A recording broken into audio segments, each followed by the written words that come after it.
तर मी शिवत होते आज मस्तपैकी एक ब्लाऊज कटिंग करून ठेवला होता. गोल्डन कलरचा ब्लाऊज आहे. हा शिवत बसले होते. स्वयंपाक करायचं बाकी आहे. म्हटलं चला हा ब्लाऊज तर शिवून घेते.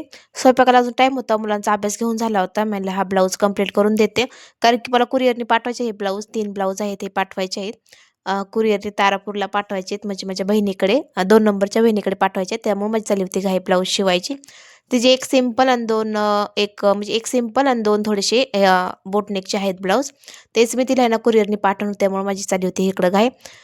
तर पटपट पटपट असं ना एक ब्लाऊज शिवून घेतला. जेवढा होईल तेवढा शिवावं म्हटलं बाकीचा नंतर शिवता येईल. तर इथं चाललं होतं माझे आहे ना आपलं ब्लाऊज शिवायची घाई. त्यानंतर अजून माझे पण आहेत ब्लाऊज शिवायची. आता तिने ब्लॅक कलरची साडी घेतली आहे ना त्याच्यावरची म्हणजे त्याच्यावरचाच हा ब्लाऊज होता.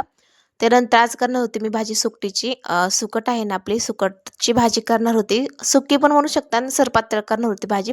कारण की भाजीला आता घरात काय भाजीपाला नव्हता. मग सुकट होती आणलेली. मला चला आज सुकटीची जरा भाजी करते.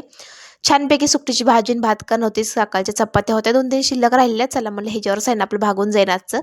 कारण की ना खूप कंटाळा येतो दिवसभर दमल्यासारखं होतं आणि त्यानंतर मग मला स्वयंपाकला करायचं म्हणलं ना खूप आळस येतो करायला मला तर. तर मग आहे ना मुलं तर बाहेर खेळत होती. अंगणामध्ये खेळत होती मुलं. त्यानंतर मी घेतलं स्वयंपाकाचं आवरून आणि करता करता तर काही ना काही माझ्याकडून सांडलं म्हणून होणार नाही असं तर कधी होणारच नाही. इथं मीठ सांडलं होतं मग तेच माझं पुसायचं चाललं होतं. कारण किचन माझ्याकडून एवढं खराब होतं ना, स्वयंपाक थोडा का असेना पण किचन खराब होणं हे माझ्याकडून लिहिलेलंच आहे. तर छानपैकी इकडं सुकटीला फोडणी दिली होती कांदा, टोमॅटो कांदा टोमॅटोनं थोडीशी कोथिंबीर टाकली होती वरून.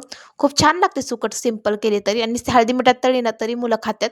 त्यानंतर आहे ना एक पपई आणली होती तेच आहे ना कट करून घेतली. थोडीशी खराब होती पण छान लागली, गोड होती, मस्त झाली होती. त्यानंतर इकडं भाजी आपली रेडी झाली. ते थोडंसं पाणी टाकलं होतं मी. थोडंसं शिजण्यासाठी टाकलं होतं पाणी. मग त्यानंतर ना रस्सा भाजीच करणार होते. भातासोबत रस्सा भाजी छान लागते. त्यानंतर इकडं पपई मुलांना कापून दिली खाण्यासाठी. भूक लागली होती मुलांना कारण खेळत इतके उशीर होते ना, खेळत म्हणजे अभ्यास झाल्यानंतर त्यांना खेळायला सोडलं होतं मी. तर तासभर खेळून ना त्यांना मग लगेच खायला दिलं. मग छानपैकी त्यांनी खाऊन घेतलं. साईडला लगेच भात पण ठेवून घेतला इकडं आपला. कारण की एक होतं म्हणजे एक काही ना काम करता करता भात पण होऊन जाईल अशा हिशोबाने माझं चाललं होतं काम इकडे. दमले ते एवढे होते ना, तर जेवण करून डायरेक्ट मी झोपणार होते. पण हा ब्लाऊज